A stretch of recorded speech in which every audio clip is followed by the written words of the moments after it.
Good morning everyone, welcome to the current affairs classes. आज हमारी date है 13 जनवरी। आज के इंपॉर्टेंट टॉपिक्स को कवर करते हैं। फर्स्ट टॉपिक है हमारा इंडो बर्मीज पैंगोलिन। न्यूज़ में क्यों था? क्योंकि रिसेंटली हमारे साइंटिस्ट कौन से बिलोंग कर रहे हैं, कहाँ से बिलोंग कर रहे हैं scientist? Geological survey of India ने। और ये कहाँ पे? कोलकाता में। इन्होंने क्या है, आइडेंटिफाई किया है एक न्यू स्पीशीज को। इंडो बर्मिस पैंगोलिन की एक न्यू स्पीशीज को डिस्कवर किया गया है, आइडेंटिफाई किया हुआ है। साइंटिफिक नेम क्या है? मैनिस इंडो बर्मैनिका, ये इसका साइंटिफिक नेम है। डिस्ट्रीब्यूशन कहाँ कहाँ पे मिलता है? नेपाल, भूटान, म्यांमार और इंडिया के आसपास वाले रीजन्स में हमें स्पीशीज की प्रेजेंस मिलती है। इंडिया में कहाँ कहाँ पे मिलता है? अरुणाचल प्रदेश एंड असम। और इंडिया में क्या है, दो तरह की स्पीशीज हमें मिलती है। एक है इंडियन पैंगोलिन और दूसरी है China pangolin, Chinese pangolin. India वाली कहाँ मिलती है? अक्रॉस द सब कॉन्टिनेंट मिलती है, मतलब एक सब कॉन्टिनेंट के लार्ज पार्ट में हमें देखने को मिलती है। और चाइनीज वाली साउथ एशिया के लार्जर रीजन में मिलते हैं। सब कॉन्टिनेंट मतलब ये ऑलमोस्ट एशिया में डिस्ट्रीब्यूटेड है और ये मेनली कंसंट्रेटेड है साउथ एशिया में। ठीक है। इंडिया में बिहार, वेस्ट बंगाल और असम में क्या है, बोथ स्पीशीज देखने को मिलती है। मतलब चाइनीज वाली भी मिलेगी और इंडियन वाली भी मिलेगी। थ्रेड्स क्या है? पैंगोलिन का बहुत ज्यादा ट्रैफिकिंग होती है। वाइल्ड मैमल्स है ग्लोबली, एक ये तरीके के वाइल्ड मैमल्स। मैमल्स मतलब जो चाइल्ड बर्थ देते हैं, है ना। तो ये क्या है, वाइल्ड एनिमल्स है जिनकी बहुत ज्यादा ट्रैफिकिंग होती है और जिस वजह से पोचिंग हो रही है, किलिंग होती है और इनका हैबिटेट क्या है, डिग्रेड होता जा रहा है। मतलब जहाँ पे इनके प्लेसेस है ना, वहाँ पे ह्यूमन क्या करते जा रहे हैं, एनक्रोचमेंट करते जा रहे हैं। नेक्स्ट टॉपिक है क्योलाडियो नेशनल पार्क। न्यूज़ में क्यों था? क्योंकि यहाँ पे हमें क्या है, एक प्लांट की, फ्लोरा की कोई एक स्पीशीज मिली है। ठीक है। Formerly known as Bharatpur bird sanctuary. पहले इसको किस नाम से जाना जाता था? भरतपुर बर्ड सेंचुरी के नाम से जाना जाता था। कहाँ पे लोकेटेड है? राजस्थान के ईस्टर्न पार्ट की साइड ये क्या है, लोकेटेड है हमारा नेशनल पार्क।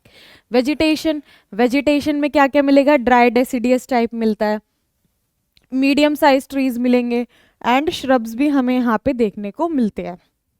फ्लोरा जैसे कि मिलता है कदम, जामुन, बबूल, बबूल ट्री जो हम लोग जिसको नेचुरल ब्रश की तरह भी यूज कर सकते हैं।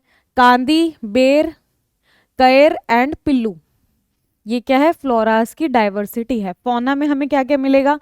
Garhwal, shovelers, common teal, tufted duck, pintail, white spoon bills, Asian open billed stork, oriental ibises and the rare possibly extant, मतलब क्या है, एक्सटेंट होने की तादाद पे आ चुका है, साइबेरियन क्रेन। माइग्रेटरी बर्ड्स हैं ये सारी। और दूसरा पाइथन या फिर अदर वेराइटीज ऑफ स्नेक्स भी मिल जाते हैं। डियर, सांबर, ब्लैक बक्स भी थ्रेटेंड में है ना। Jackals, monitor lizards and fishing cats. Fishing cats को भी हमने प्रीवियस न्यूज वाली क्लासेस में कवर किया हुआ है। रामसर साइट है, मतलब एक ये क्या है, वेटलैंड है।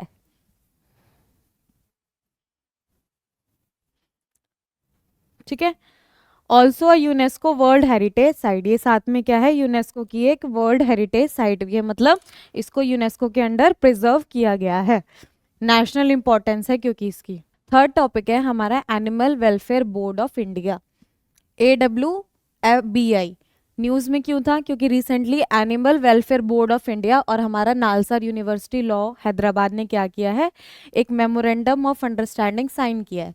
यहाँ पे ये क्या करेंगे, जितने भी हमारे एनिमल वेलफेयर के लिए वॉलंटियर्स होते हैं ना, जो उनके प्रोटेक्शन के लिए, हेल्थ के लिए काम करते हैं एनिमल्स के लिए, उनको ये लोग क्या करेंगे, एनिमल केयर लॉज के बारे में और उनके प्रोसीजर्स के बारे में ट्रेनिंग प्रोवाइड करेंगे। तो हमारा ये AWBI एस्टैब्लिश कब हुआ था? 1962 में इसका एस्टैब्लिशमेंट हुआ था। और कौन से लॉ के अंडर?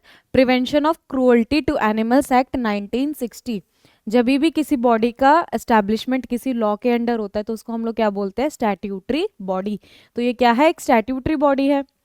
लीडरशिप किसकी लीडरशिप के अंडर हुआ है? ह्यूमैनिटेरियन रुक्मणी देवी अरुणदले के अंडर इसका क्या है, एस्टैब्लिशमेंट हुआ है। लीडिंग कैरेक्टर यहाँ पे रुक्मणी देवी हैं।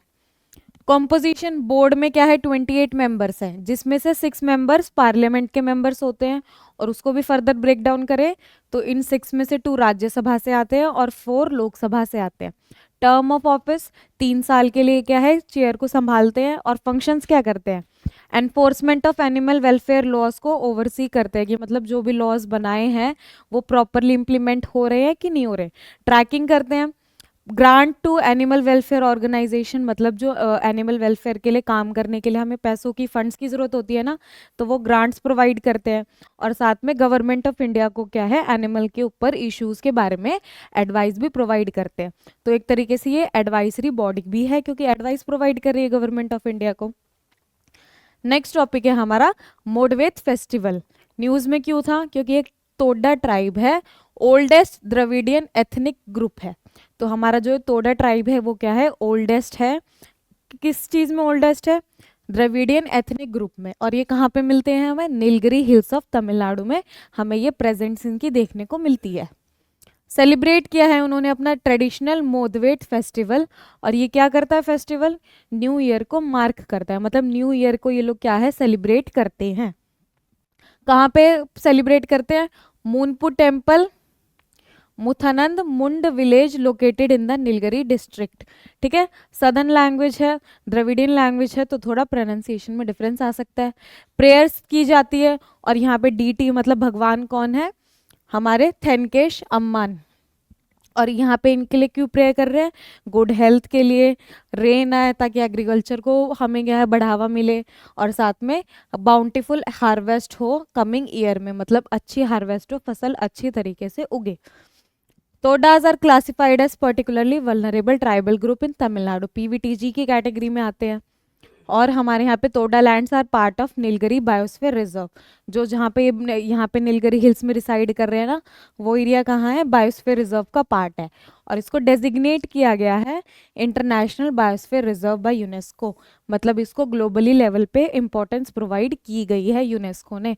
साथ में territories recognized as UNESCO world heritage site, मतलब इसको वर्ल्ड हेरिटेज साइट का भी दर्जा मिला है। किसको, नीलगिरी हिल्स के बारे में बात हुई है आखिरी के 2 लाइंस में। ठीक है, आज की क्लासेस में इतना ही, और वीडियोस के लिए आप चैनल को सब्सक्राइब भी कर सकते हैं। Thank you.